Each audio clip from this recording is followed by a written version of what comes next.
श्री गणेशाय नमः। ओम गम गणपते नमः। ओम श्री परमात्मने नमः। श्री गर्ग संहिता, दूसरा अध्याय।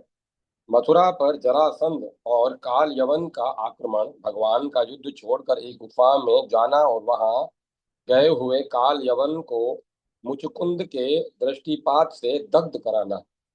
मुचुकुंद को वर देकर बद्रिकाश्रम की ओर भेजना और स्वयं मलेच्छ सेना का संहार करके जरासंध के सामने से भागकर श्री कृष्ण बलराम का प्रवर्षणगिरी होते हुए द्वारका पहुंचना और जरासंध का उस पर्वत को जलाकर मगध को लौट जाना। श्री नारद जी कहते हैं, राजन, जरासंध पुनः उतनी ही अक्षोणी सेना लेकर शीघ्र ही यादवों के साथ युद्ध के लिए आ गया, किंतु श्री कृष्ण से वह फिर पराजित हो गया। श्री कृष्ण के प्रभाव से समस्त यादव अभ्युदय को प्राप्त हुए। उन्हें धनुष और हाथी आदि के बल से सदा शत्रुओं को लौटने का साहस हो उन्हें धनुष और हाथी आदि के बल से सदा शत्रुओं को लूटने का साहस हो गया। राजन, जब साहस प्राप्त हो गया तब बालक और पनिहारी ने भी बिना युद्ध के ही शत्रुओं की संपत्ति का अपहरण करने लगी। शत्रुओं के द्रव्य के अपहरण का अवसर देखते हुए मथुरा के वस्त्र क्रेता समस्त नागरिक बड़े हर्ष को प्राप्त हुए। इस प्रकार 17 बार अपनी सेना का संहार कराकर जरासंध परास्त हुआ। तदंतर 18वीं बार भी उसने संग्राम में आने का विचार किया। इसी समय मेरी प्रेरणा से महाबली काल यवन ने 1 करोड़ मलेच्छों की सेना को साथ लेकर क्रोध पूर्वक मथुरा पर घेरा डाल दिया। मलेच्छों की सेना देखकर अपने नगर को भय विहल जान दोनों ओर से आने वाले भय का विचार करके श्री कृष्ण बलराम के साथ चिंतित हो गए। अपने सजातीय बंधुओं की रक्षा के लिए माधव ने भयंकर गर्जना करने वाले समुद्र के भीतर एक ही रात में द्वारका दुर्ग का निर्माण कराया, जहां विश्वकर्मा ने 8 दिक्पालों की सिद्धियां निर्मित की तथा मोक्ष की इच्छा रखने वाले साधकों को जहां वैकुंठ की सारी संपत्ति का दर्शन होता है। मिथिलेश्वर श्री हरि योग शक्ति से समस्त आत्मीय जनों को द्वारका दुर्ग में पहुंचाकर बलराम जी की आज्ञा ले मथुरा नगर से बिना अस्त्र शस्त्र के ही निकले। मैंने जो पहचान बताई थी उसके अनुसार उस दुष्ट काल यवन ने श्री हरि को पहचान लिया और उन्हें बिना अस्त्र शस्त्र के देखकर स्वयं भी आयुध त्याग कर उस उनसे युद्ध करने के लिए पैदल हो आया। वे युद्ध से विमुख होकर भागने लगे, जो योगियों के लिए भी दुर्लभ है। उन्हीं श्री हरि को पकड़ने के लिए वह अपने सैनिकों के देखते देखते उनका पीछा करने लगा। माधव अपने शरीर को एक ही सा हाथ आगे दिखाते हुए भागते भागते दूर चले गए और शीघ्र ही श्यामलाचल की कंदरा में घुस गए। मानधाता के बड़े पुत्र मुचुकुंद उस गुहा में शयन करते थे। उन्होंने पूर्व काल में असुरों से देवताओं की रक्षा की थी। नरेश्वर, उस समय देवसेना की रक्षा में तत्पर रहने के कारण वे दिन रात सो नहीं पा रहे थे। कार्य सिद्ध हो जाने पर सब देवताओं ने प्रसन्न होकर उन नृप श्रेष्ठ से कहा, राजन, तुम्हें तुम्हारे मन में जो कुछ हो उनको उसको वरदान के रूप में मांग लो। तब राजेंद्र मुचकुंद ने देवताओं को प्रणाम करके उनसे कहा, मैं अच्छी तरह सोना चाहता हूँ। सोकर उठने पर मुझे साक्षात श्री हरि का दर्शन हो। जो पुरुष सोए हुए मुझ अचेतन को बीच में जगा दे, वह मेरी दृष्टि पड़ते ही तत्काल भस्म हो जाए। देवताओं ने तथास्तु कहकर उन्हें उनका अभिलषित वर दे दिया। तब राजा मुचुकुंद ने पूर्व काल के सतयुग में शयन किया। भगवान के पीछे पीछे काल यवन ने भी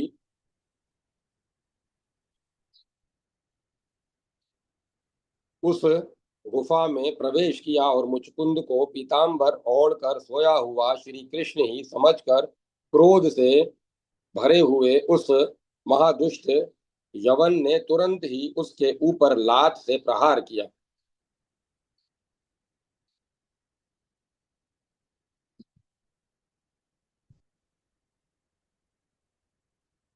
मुचुकुंद सहसा उठ बैठे और उन्होंने धीरे धीरे आंखें खोलकर चारों ओर दृष्टिपात किया।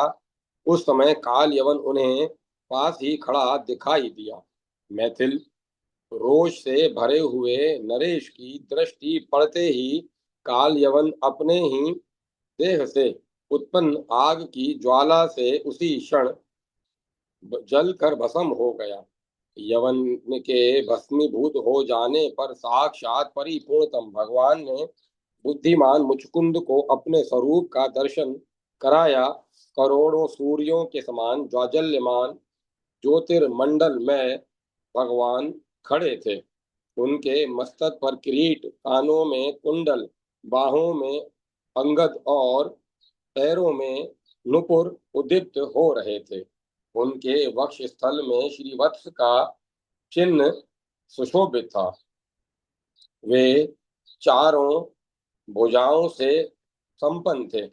उनके नेत्र प्रफुल्ल कमल के समान विशाल थे और उनकी ग्रीवा में वनमाला लटक रही थी। वे अपने लावण्य से करोड़ों कामदेवों को लज्जित कर रहे थे। उनकी कांति काले मेघ के समान शाम थी। उन्हें देख कर राजा हर्ष से उल्सित हो उठकर खड़े हो गए और हाथ जोड़कर उन्हें परिपूर्णतम भगवान जानकर भक्ति भाव से प्रणाम किया। मुचकुंद ने कहा, जो कृष्ण वासुदेव पुत्र और देवकी नंदन होते हुए भी श्री नंद गोप के कुमार हैं, तुम सच्चिदानंद स्वरूप गोविंद को बारंबार नमस्कार है। जिनकी नाभि से ब्रह्मांड कमल की उत्पत्ति हुई है, जो कमल की माला से अलंकृत हैं, जिनके नेत्र प्रफुल्ल कमल दल के समान विशाल हैं तथा चरण भी अपनी शोभा से कमलों को तिरस्कृत करते हैं, उन भगवान को बारंबार नमस्कार है। शुद्ध बुद्ध पर ब्रह्म परमात्मा श्री कृष्ण को नमस्कार है।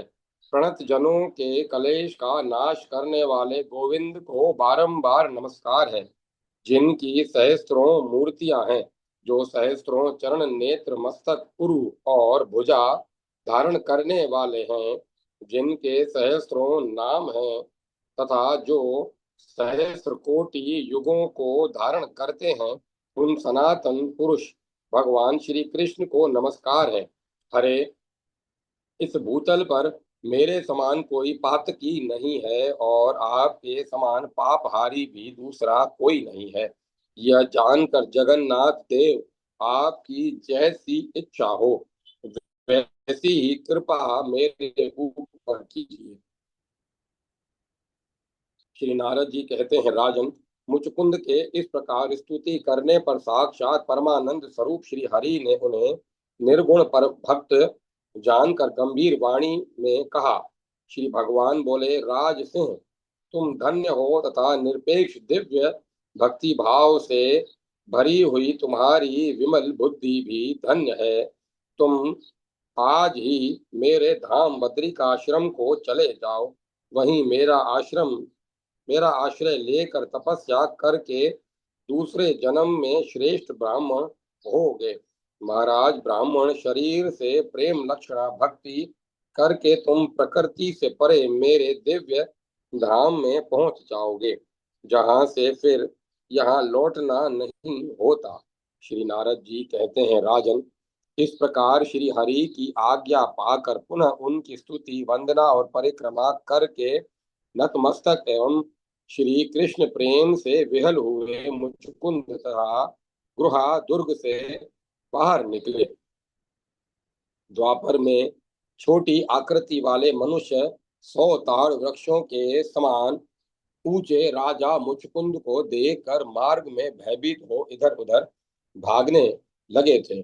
डरो मत डरो, इस प्रकार अभयदान देते हुए मुचकुंद उत्तर दिशा को चले गए।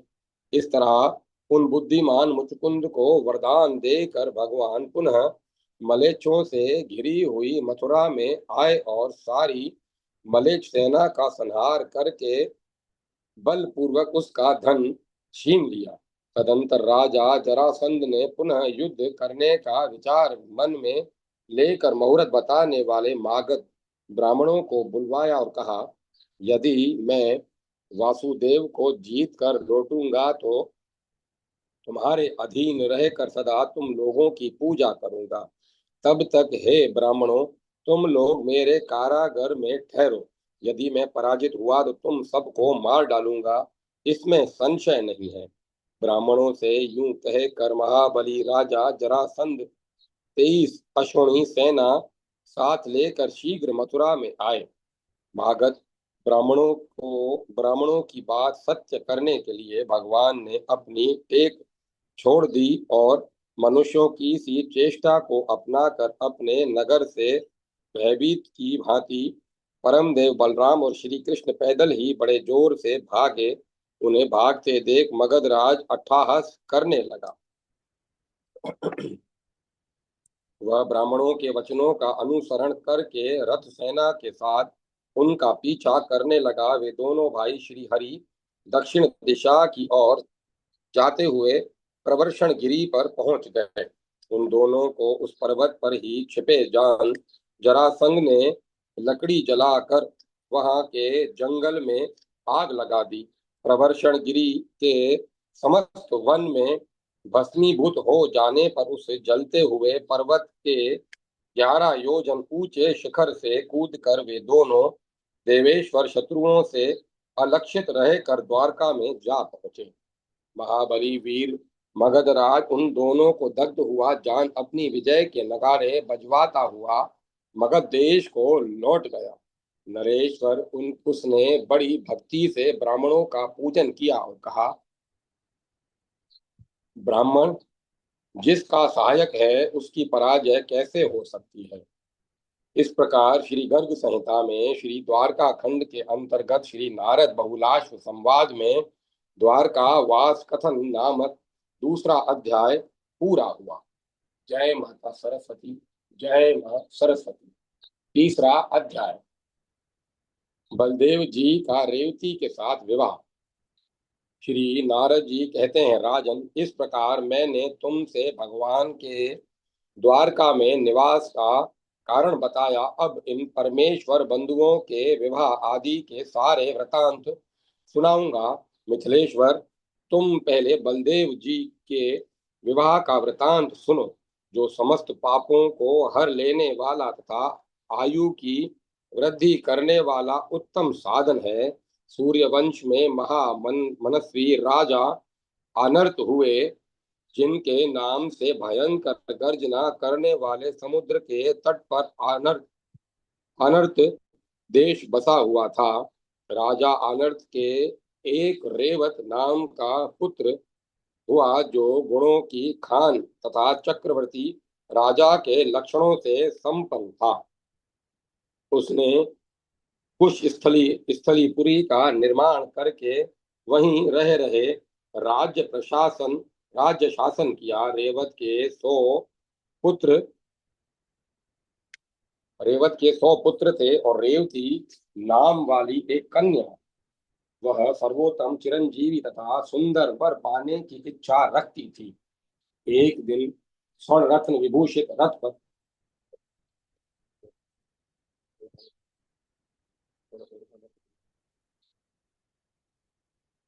एक दिन स्वर्ण रत्न विभूषित रथ पर आरूढ़ हो अपनी पुत्री को भी उसी पर बैठाकर राजा रेवत भूमंडल की परिक्रमा करने लगे। इस यात्रा का उद्देश्य था पुत्री के लिए योग्य वर की खोज। अंतोगत्वा राजा ने अपनी पुत्री के लिए वर की जिज्ञासा के निमित्त योग बल से मंगलकारी ब्रह्म लोक में पदार्पण किया और वहां ब्रह्मा जी के चरणों में शीश झुकाया। उस दिन ब्रह्मा जी की सभा में पूर्वचित्ती नाम की अप्सरा का गान हो रहा था, इसीलिए वे एक क्षण तक चुपचाप बैठे रहे। तदंतर ब्रह्मा जी को एक चित्त हुआ जानकर उनसे अपना अभिप्राय निवेदित किया। रेवत बोले, प्रभो, आप परम पुराण पुरुष हैं, आपसे ही इस विश्व रूपी वृक्ष का अंकुर उत्पन्न हुआ है। आप पूर्ण परमात्मा परमेश्वर हैं और अपने परमेश्वर धाम में सदा स्थित रहकर इस जगत की सृष्टि, पालन और संहार किया करते हैं। देव, वेद आपके मुख हैं, धर्म हृदय है, अधर्म पुष्ठभाग है, मनु बुद्धि है, देवता अंग है, असुर पैर है और सारा संसार आपका शरीर है। अब संपूर्ण विश्व को अपने हाथ पर रखे हुए आंवले की भांति प्रत्यक्ष देखते हैं, और जैसे सारथी रथ को अभिष्ट मार्ग में ले जाता है, उसी प्रकार आप संसार रूपी रथ को तीनों गुणों अथवा त्रिगुणात्मक विषयों की ओर ले जाने में समर्थ हैं। आप एकमात्र अद्वितीय हैं तथा जैसे मकड़ी अपने स्वरूप से ही एक जाला उत्पन्न करती है, फिर उसे ग्रास लेती है, उसी प्रकार आप जगत रूपी एक जाल बुन रहे हैं और समय आने पर फिर इसे अपने आप में विलीन कर लेंगे। महेंद्र का निवास स्थान स्वर्ग लोक आपके वश में है। फिर सार्वभौम राज्य और योग सिद्धि आपके अधीन हो, इसके लिए तो कहना ही क्या है। आप सदा परमेष्ठ पद ब्रह्म धाम में स्थित हैं। ऐसे अनंत गुणशाली आप भूमा महान एवं सर्वव्यापी पुरुषों को नमस्कार है। विधे, आप स्वयंभू स्वयं प्रकट हुए हैं, तीनों लोकों के पितामह, पिता के भी पिता हैं। अपने इसी प्रभाव के कारण आपको सुरज्येष्ठ कहा जाता है। आप सर्वदर्शी हैं, अतः मेरी इस पुत्री के लिए आप शीघ्र ही मुझे कोई दिव्य सर्वगुण संपन्न तथा चिरंजीवी वर बताइए। श्री नारद जी कहते हैं, मिथिले मैथिल, यह सुनकर सर्वदर्शी भगवान स्वयंभू ब्रह्मा ने राजा रेवत से हंसते हुए से कहा। ब्रह्मा जी बोले, राजन, इस क्षण तक पृथ्वी पर महाबली काल बड़ी तेजी के साथ बीत चुका है। 27 चतुर्युगियां समाप्त हो चुकी हैं। मृत्यु लोक में तुम्हारे पुत्र पौत्र और उनके भाई बंधु नहीं रहे हैं।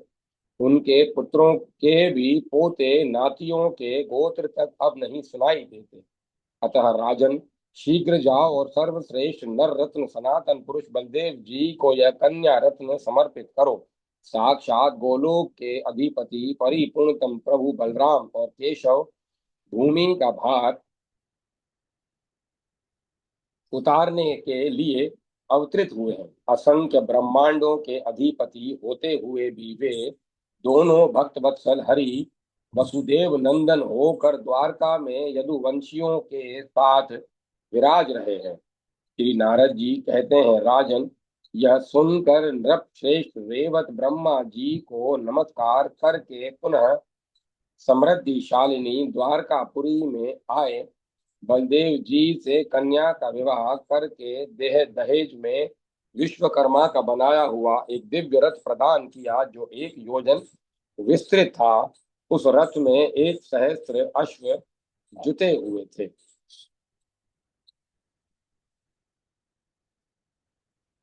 मिथिलेश्वर, ब्रह्मा जी के दिए हुए दिव्य वस्त्र तथा रत्न देकर राजा रेवत मंगल में बद्रिकाश्रम तीर्थ में तपस्या करने के लिए चले गए। उस समय यदुपुरी के घर घर में महान उत्सव मनाया गया। तदंतर भगवान संकर्षण रानी रेवती के साथ बड़ी शोभा पाने लगे। जो मनुष्य बलदेव जी के विवाह की इस कथा को सुनेगा वह सब पापों से मुक्त हो परम सिद्धि को प्राप्त होगा। इस प्रकार गर्ग संहिता में श्री द्वारका खंड के अंतर्गत श्री नारद बहुलाश्व संवाद में बलदेव विवाह उत्सव नामक तीसरा अध्याय पूरा हुआ। जय माता सरस्वती। जय माता सरस्वती। चौथा अध्याय। श्री कृष्ण को रुक्मणी का संदेश। ब्राह्मण सहित श्री कृष्ण का कुंडिनपुर में आगमन। कन्या और वर के अपने अपने घरों में मंगलाचार। शिशुपाल के साथ आई हुई बारात को विदर्भ राज का ठहरने के लिए स्थान देना। श्री नारद जी कहते हैं, मिथिलेश्वर, अब श्री कृष्ण देव के विवाह का वृतांत सुनो, जो सब पापों को हर लेने वाला पुण्य जनक तथा धर्म अर्थ काम और मोक्ष रूप चतुर्वर्ग में फल प्रदान करने वाला है। विदर्भ देश में भीष्मक नाम से प्रसिद्ध एक प्रतापी राजा राज्य करते थे, जो कुंडनपुर के स्वामी श्री संपन्न तथा संपूर्ण धर्म वेताओं में सबसे श्रेष्ठ थे। उनके रुक्मणी नामक एक पुत्री हुई, जो लक्ष्मी जी का अंश थी। वह इतनी अधिक सुंदरी थी कि उसके सामने करोड़ों चंद्रमा फीके लगे। वह सद्गुण रूपी आभूषणों से विभूषित थी। पहले की बात है, एक दिन मेरे मुंह से श्री हरि के अलौकिक गुणों का वर्णन सुनकर वह राजकुमारी परिपूर्णतम भगवान श्री कृष्ण को अपने अनुरूप पति मानने लगी। इससे इसी तरह मेरे मुख से रुक्मणी के रूप और गुणों का प्रतिवर्धक वर्णन सुनकर श्री हरि ने उसे अपनी योग्य पत्नी समझा और उसके साथ विवाह करने का मन ही मन संकल्प किया। श्री कृष्ण के भाव को जानने वाले सर्वधर्मज्ञ राजा भीष्मक ने भी अपनी उस कन्या को उन्हीं के हाथ में देने का निश्चय किया था, किंतु युवराज रुक्मी ने यत्न पूर्वक पिता को रोका और श्री कृष्ण के शत्रु महावीर शिशुपाल को रुक्मणी के योग्य वर माना। शिशुपाल को रुक्मणी के योग्य वर माना। मिथिलेश्वर, इससे भीष्मक कुमारी रुक्मणी के चित्त में बड़ा खेद हुआ और उसने एक ब्राह्मण को अपना दूत बनाकर महात्मा श्री कृष्ण के पास भेजा। ब्राह्मण देवता जब दिव्य द्वारकापुरी में पहुंचा, तब श्री कृष्ण ने अपनी उनकी आवभगत की। उन्होंने वहीं भोजन किया और श्री कृष्ण के मंदिर में ही आसन लगाकर विश्राम किया। फिर महात्मा श्री कृष्ण ने उनसे सारा कुशल समाचार पूछा। उनकी आज्ञा पाकर ब्राह्मण ने उन्हें सब बातें बताई। वे रुक्मणी का पत्र सुनते हुए बोले, स्वस्ति श्री 5 नित्यानंद महासागर श्री मध्य गुण परिपूर्ण वसुदेव नंदन श्री कृष्ण कुंडिनपुर से रुक्मणी का कोटिश प्रणाम स्वीकृत हो। कुंडिनपुर से रुक्मणी का कोटिश प्रणाम स्वीकार हो। यहाँ कुशल है, वहां भी कुशल चाहिए। आगे आपका पत्र आया और श्री नारद जी की वाणी से भी यह ज्ञात हुआ है कि आप प्रकृति से परे परमेश्वर हैं। यद्यपि सर्वज्ञ होने के नाते आप सब कुछ जानते हैं, तथापि मैं गुप्त बात आपको बता रही हूँ। महामते, आप मुझे वीर का भाग, अपना अंश जाने और स्वीकार करें। यदि चेदीराज शिशुपाल ने मेरा हाथ पकड़ लिया तो यह समझना चाहिए कि सिंह के लिए नियत बलि का भाग कोई मृग, कुत्ता, बिल्ली आदि उठा ले गया। यदि आप ऐसा सोचते हो कि तुम तो कुंडिनपुर के दुर्ग में निवास करती हो, तुम्हें मैं किस प्रकार ब्याह कर लाऊंगा, तो इसके विषय में भी सुन लीजिए। हरे, यहाँ की कुल प्रथा के अनुसार विवाह के एक दिन पूर्व राजकुमारी कुलदेवी के मंदिर को जाती है। यह यात्रा बड़ी धूमधाम से जाती है, अतः मैं जहाँ कुल देवी का मंदिर है वहां पर आऊंगा। प्रभु, वहीं आप मुझे अपने योग्य ले लें। वहां पर आऊंगी प्रभु, आप मुझे अपने साथ ले लें।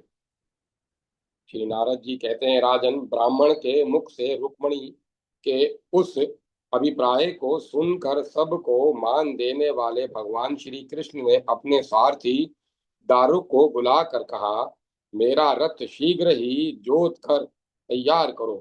पिछली रात में वैकुंठ से प्राप्त हुए उस रथ को, जो किंकणी जाल से युक्त और स्वर्ण एवं रत्नों से जड़ित था, शैब्य, सुग्रीव, मेघ पुरुष और बहाल बलाहक नाम के श्रेष्ठ अश्वों से जोत कर दारुक ने सुसज्जित किया।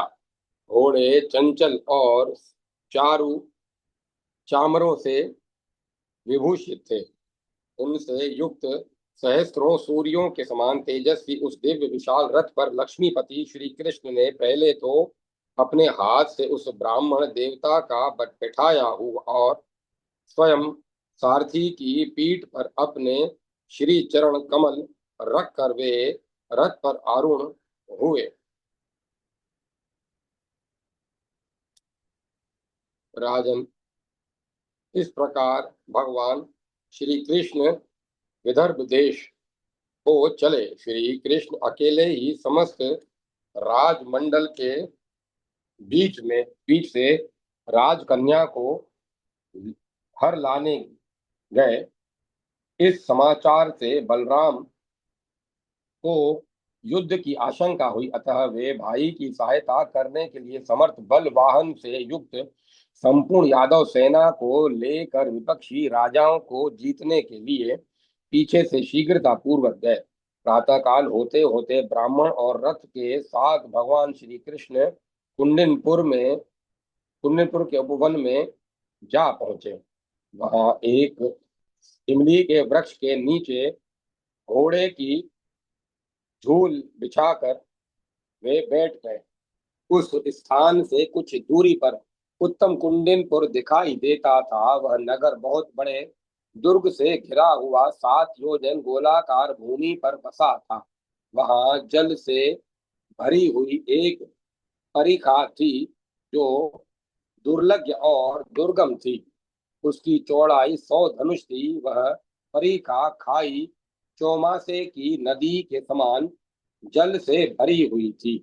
दुर्ग की दीवार 50 हाथ ऊंची थी। नगर में रमणीय अट्टालिकाएं शोभा पाती थी। नगर में रमणीय अट्टालिकाएं शोभा पाती थी, जिनके सुनहरे शिखर पर सोने के कलश उद्भासित होते थे। ध्वज के ऊपर चमकती हुई पताकाएं फहरा रही थी। कबूतर और मोर आदि पक्षी जहां तहां उड़ रहे थे। शिशुपाल को अपनी कन्या देने के लिए उद्यत हो राजा भीष्मक ने रत्न मंडप में विवाहिक सामग्री का संचय कराया। राजन, नारियों द्वारा गाए जाने वाले गीत और मंगलाचार से युक्त सुंदर भवन में रुक्मणी उसी प्रकार शोभा पा रही थी, जैसे सिद्धियों से भूमि की शोभा होती है। अथर्ववेद के विद्वानों ने रुक्मणी को भली भांति नहलाकर रत्न में आभूषण तथा वस्त्र धारण करवाए और वेद मंत्रों द्वारा शांति कर्म करके वधु की रक्षा की।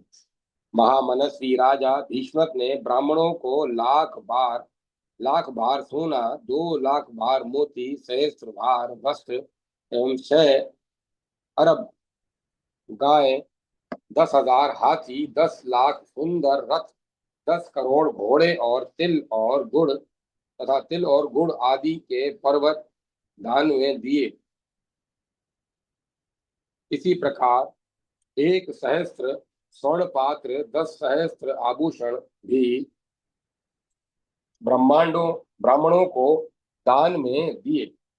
उसी प्रकार अमोघ दमघोष पुत्र शिशुपाल के लिए भी ब्राह्मणों ने पहले परम शांति का विधान करके रक्षा बंधन करवाया। ब्राह्मणों द्वारा जब शिशुपाल का मांगलिक रत्न मांगलिक स्नान कर्म संपन्न हो गया, तब उसे पीले रंग की रेशमी जामा पहना कर सुशोभित किया गया। सिर पर मुकुट और मुकुट के ऊपर फूलों का सुंदर सेहरा सजाया गया। हार, कंगन, भुजबंद और चूड़ामणि से विभूषित हुए शिशुपाल की मांगलिक गाजों बाजों के साथ गंध और अक्षत द्वारा विशिष्ट पूजा की गई। आचार लाजों खिल्लों से शिशुपाल को सुंदर वर सजाकर ऊंचे हाथी पर चढ़ाया गया। उसके ऊपर बारात लिए दमघोष निकले उसके साथ बारात लिए दमघोष निकले। मिथिलेश्वर, जरासंध, शाल्व, बुद्धिमान, दंत वक्र, विदुरथ और पौंड्रक पीछे और अगल बगल से उसके रक्षक होकर चले। महाबली दमघोष विशाल सेना साथ लेकर उच्च स्वर से नगारे बजवाते हुए कुंडिनपुर को गए। सामने से यदुदेव श्री कृष्ण का कन्या अपहरण विषयक उद्योग सुनकर दूसरे हजारों राजा शिशुपाल के सहायक बनकर आए। भीष्मक ने आगे जाकर राजा दमघोष का विधि पूर्वक पूजन किया। कश्मीरी कंबलों तथा समुद्रों से उत्पन्न दिव्य अरुण वर्ण के रत्नों से सबको मंडित किया। सबके कंठों में मोतियों की मालाएं पहनाई। सुगंध युक्त पुष्प रस, इत्र, फुलेल आदि वे सबका स्वागत किया। उस राज्य में राजाओं के शिविरों में वारांगनाओं के नृत्य हो रहे थे, मृदंग बजाए जा रहे थे। उस समय विदर्भ के महाराज ने समागत राजाओं सहित वर के लिए अलग अलग वास स्थान प्रदान किए। इस प्रकार श्री संहिता में श्री द्वारका खंड के अंतर्गत श्री नारद बहुलाश्व संवाद में कुंडिनपुर की यात्रा नामक चौथा अध्याय पूरा हुआ। जय माता सरस्वती, जय मां सरस्वती। 5वां अध्याय। रुक्मणी की चिंता। ब्राह्मण द्वारा श्री हरि के शुभागमन का समाचार पाकर प्रसन्नता। भीष्मक द्वारा बलराम और श्री कृष्ण का सत्कार। पूर्ववासियों की कामना। रुक्मणी की कुल देवी के पूजन के लिए यात्रा।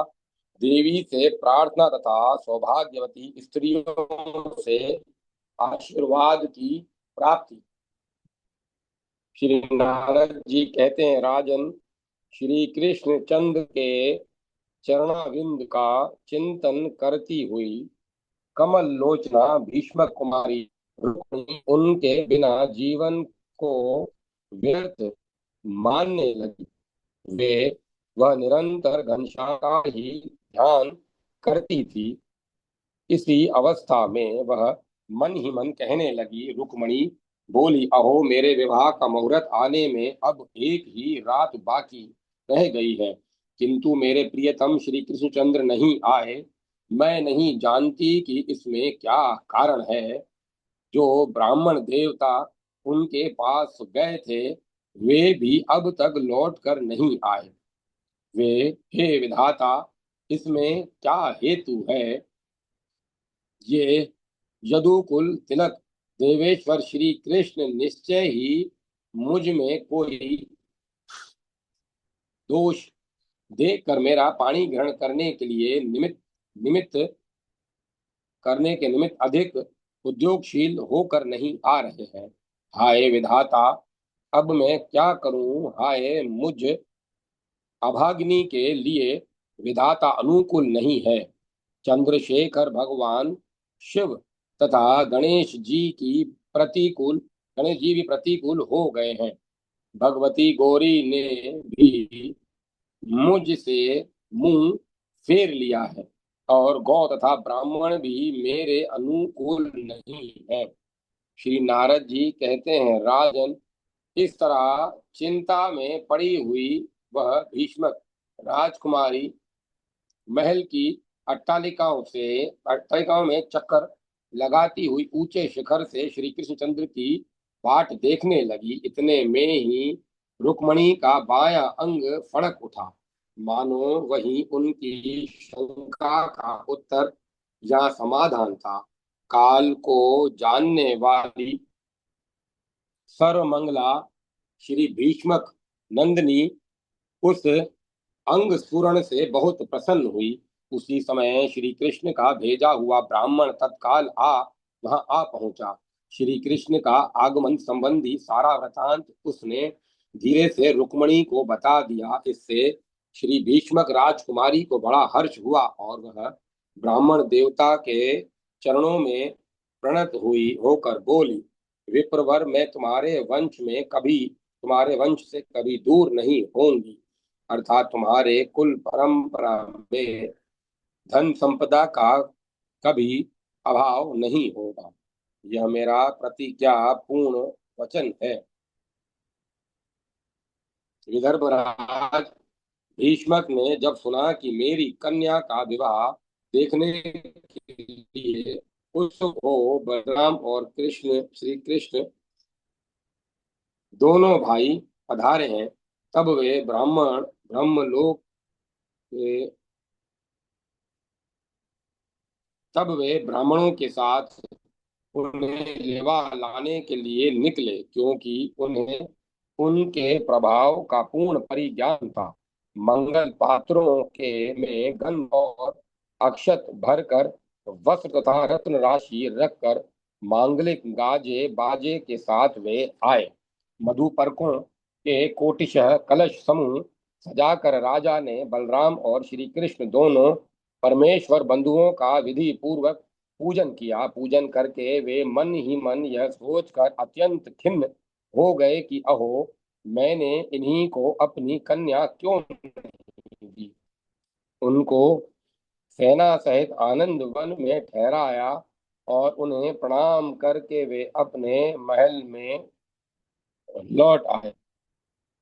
तीनों लोकों में लावण्य की निधि परमेश्वर श्री वसुदेव नंदन का आगमन सुनकर कुंडिनपुर के निवासी वहां आए और अपने नेत्रपटों से उनके मुखारविंद की मकरंद सुधा का पान करने लगे।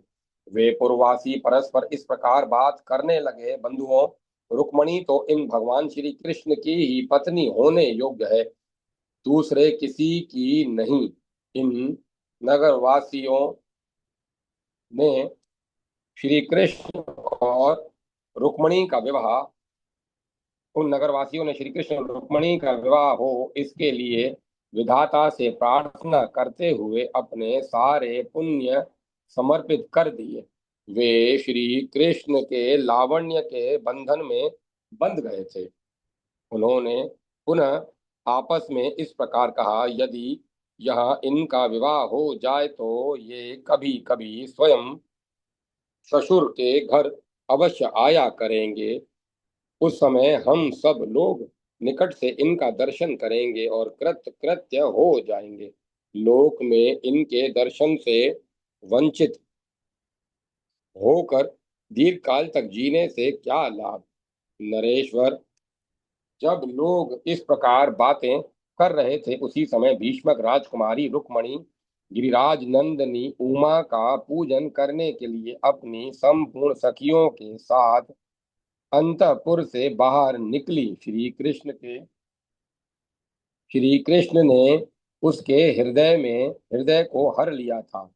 उस समय भेरी, मृदंग और दुंदुभी की जोर जोर से ध्वनि होने लगी। अच्छे गायक गीत गाने लगे, बंदी जन और मागत यशोगान करने लगे, और वारांगनाओं का मनोहर नृत्य होने लगा। इन सब के साथ जय जयकार का जय घोष उच्च स्वर से गूंजने लगा। लक्ष्मी स्वरूपा रुक्मणी कोटि चंद्रमंडल की कांति धारण कर रही थी। बाल रवि के समान दीप्तिमान कुंडल उनके कानों की शोभा बढ़ा रहे थे, और पार्श्ववर्तिनी परिचारिकाओं का समुदाय श्वेत छत्र लगाए व्यजन और चमकीले चामर डुलाते हुए उसकी सेवा में संलग्न था। म्यान से खींच कर लाखों श्वेत रंग की नंगी तलवारें हाथ में लिए पैदल वीर योद्धा इधर उधर से उसकी रक्षा कर रहे थे। उनसे थोड़ी ही दूर पर घुड़सवार, रथी और हाथी सवार योद्धा भी अस्त्र उठाए राजकुमारी की रक्षा में लगे थे। देवी के मंदिर में पहुंचकर आंगन में शांत और शुद्ध भाव से खड़ी हो राजकुमारी ने अपने कमलों कमलोपम हाथ और पैर धोए। फिर मौन भाव से देवी के समीप जाकर उसने दोनों हाथ जोड़ भाव भीति हारिणी भवानी की सेवा में इस प्रकार प्रार्थना की। दुर्गे, गणेश, कार्तिकेय आदि संतानों सहित शोभा पाने वाली शुभकारिणी भवानी शिवे, मैं तुम्हें सदा प्रणाम करती हूँ, और यह वर मांगती हूँ कि प्रकृति से परे विराजमान साक्षात परमेश्वर भगवान श्री कृष्णचंद्र मेरे पति हो। उस समय सखियां कहने लगी, शुभे, इस तरह श्री कृष्ण का नाम ले लो। चेदीराज शिशुपाल के उद्देश्य से वर मांगो। उस समय सखियां कहने लगी, शुभे, इस तरह श्री कृष्ण का नाम न लो। चेदीराज शिशुपाल के उद्देश्य से वर मांगो। इस तरह बोलती हुई सखियों के बीच खड़ी भीष्मक नंदिनी पुनः भवानी के भवन में पूर्वोक्त प्रार्थना को ही दोहराने लगी। अम्ब, यह बालिका है, कुछ जानती नहीं, अतः आप इसकी बात पर ध्यान न दें। यूं कहती हुई सखियों के बीच में स्थित हो रुक्मणी ने गंध, अक्षत, धूप, आभूषण, पुष्पहार, पुष्प, दीप, माला, पोहा आदि भोग वस्त्र, फल, गन्ने तथा तांबुल आदि अर्पण करके बड़ी भक्ति से भवानी की सेवा पूजा की। तदंतर देवी को प्रणाम करके बहुत से आभूषण आदि द्वारा सौभाग्यवती स्त्रियों का पूजन करके राजकुमारी ने उन सबको प्रणाम किया।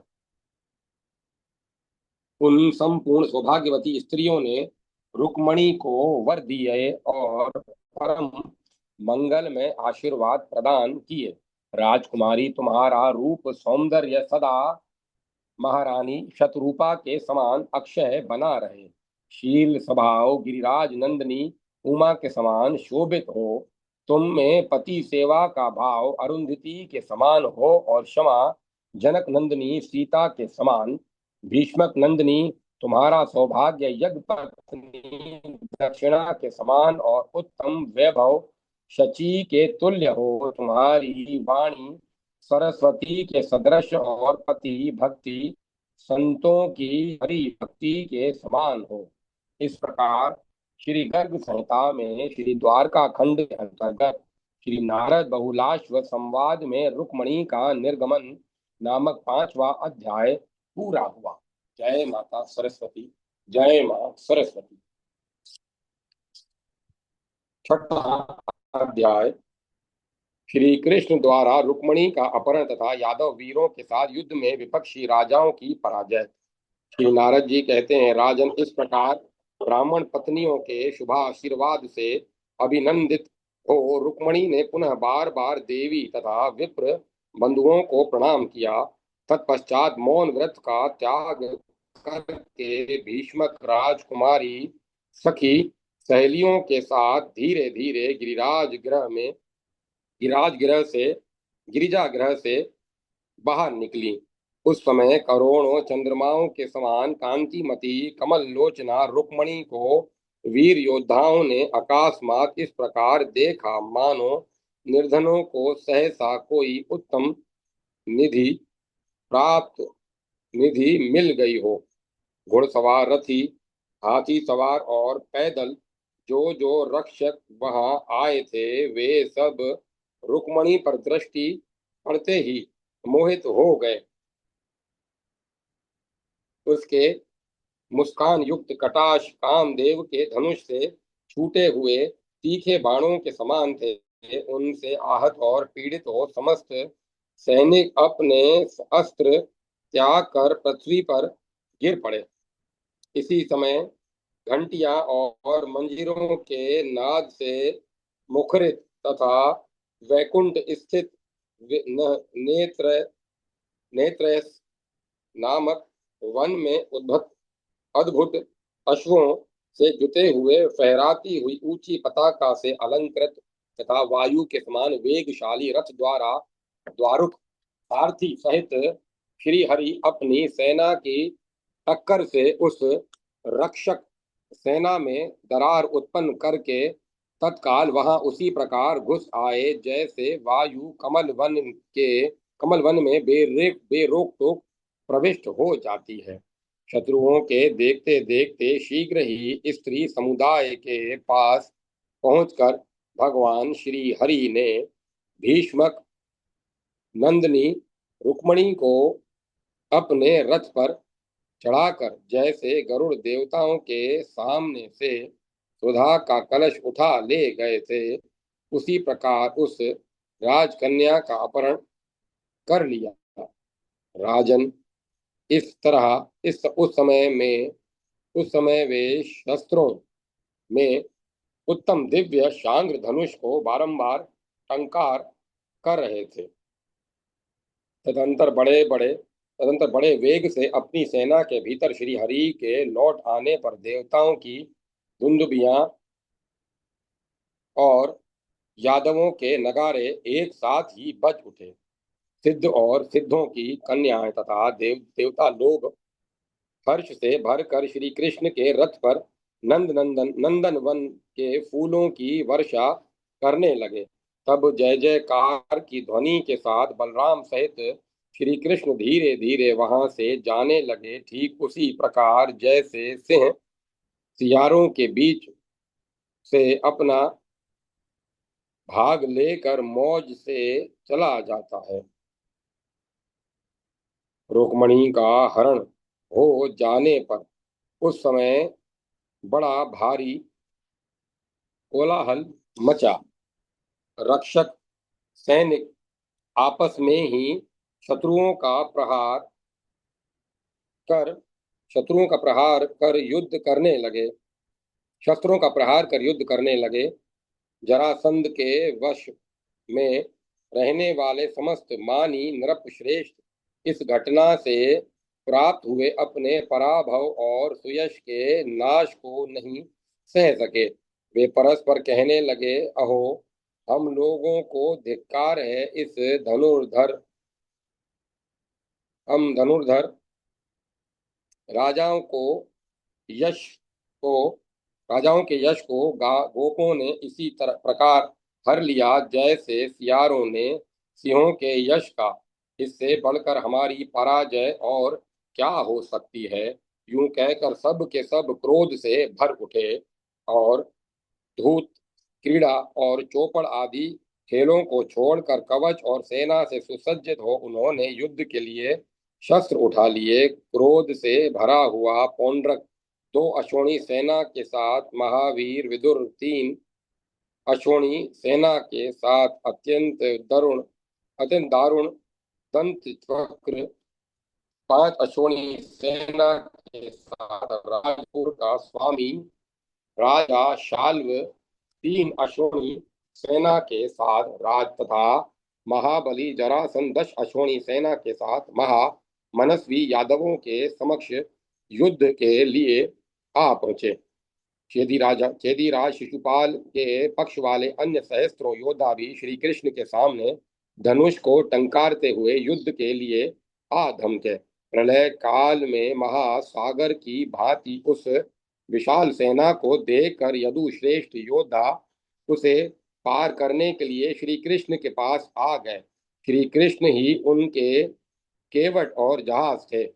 देवता और दानवों की भांति उन स्वकीय और परकीय सैनिकों के में अत्यंत अद्भुत तथा रोमांचकारी तुमुल युद्ध होने लगा। उस संग्राम में रथियों के साथ पैदलों के साथ हाथी और घुड़सवार जूझने लगे।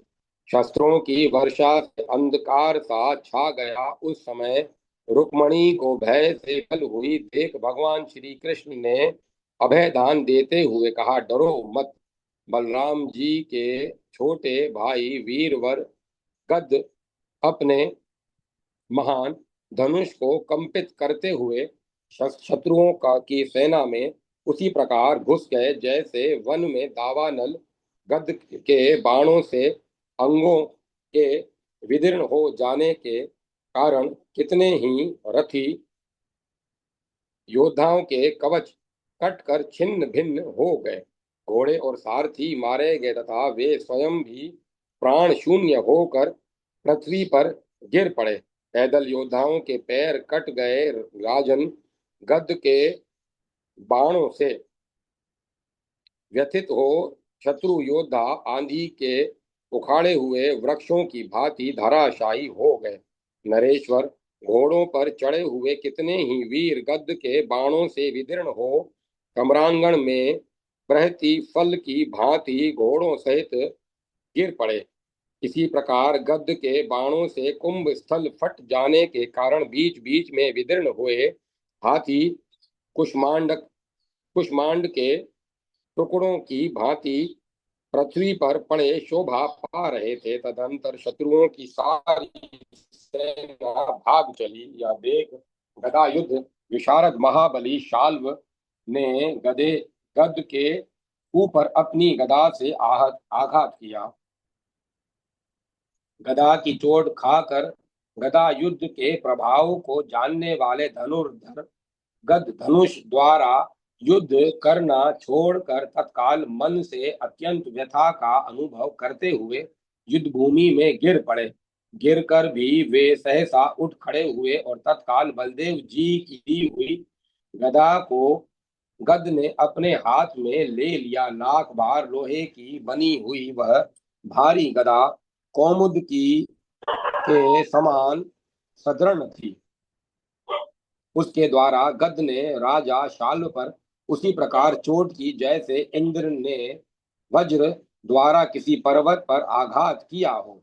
गदा के प्रहार से व्यथित हो राजा जब पृथ्वी पर गिर पड़ा तब पौंड्रुक, जरासंध, दंत वक्र और विदुरथ ये चारों वीर गद के प्रति रोष से भरे हुए वहां आ पहुंचे।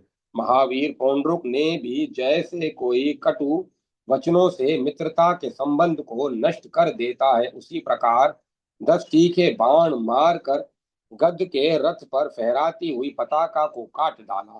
राजेंद्र तत्पश्चात दंत वक्र ने गदा की चोट से गद के सुंदर रथ को भी इस तरह चूर चूर कर डाला मानो किसी ने डंडे की मार से मिट्टी का सुंदर घड़ा फोड़ डाला हो। विदेहराज इसी प्रकार जरासंध ने उस रथ के घोड़े मार डाले और विदुरथ ने सारथी को तीखे बाणों से पृथ्वी पर मार गिराया। तब मूसल हाथ में ले बलवान बलदेव जी बड़ी तीव्र गति से वहां आ पहुंचे और उन्होंने दंत वक्र के विकराल एवं भयानक मुख पर बड़े जोर से प्रहार किया।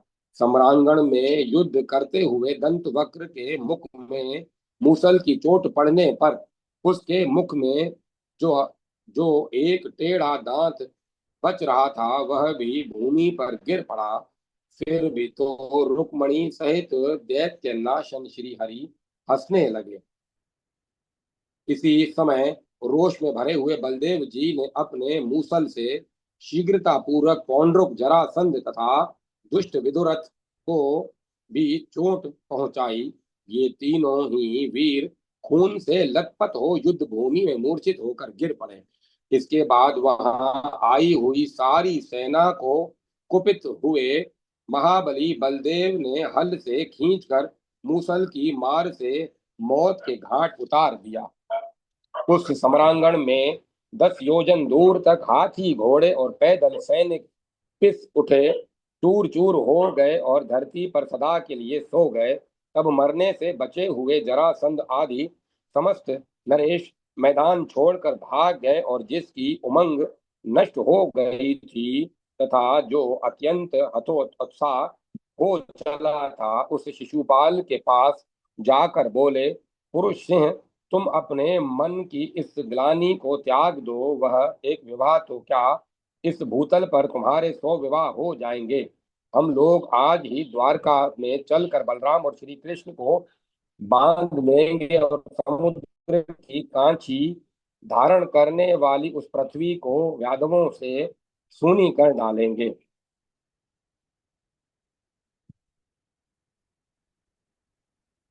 इस प्रकार मित्रों के प्रबोध देने से चेदीराज शिशुपाल चंद्रिकापुर को चला गया और मरने से बचे हुए दूसरे समस्त नरेश भी अपने अपने नगर को पधारे। इस प्रकार श्री गर्ग संहिता में श्री द्वारका खंड के अंतर्गत श्री नारद बहुलाश्व संवाद में रुक्मणी हरण तथा यदुवंशियों की विजय नामक छठा अध्याय पूरा हुआ। जय माता सरस्वती, जय मां सरस्वती। ओम नमो नारायण, ओम नमो भगवते वासुदेवाय, ओम एम रीम क्लीम चामुंडाय विच्चे, ओम नमः शिवाय। राम लक्ष्मण जान की जय, बोलो हनुमान की जय। श्री राधे कृष्ण राधे कृष्ण राधे कृष्ण। कथा को विराम दिया जाता है। ओम तत्सत, ओम तत्सत, ओम तत्सत।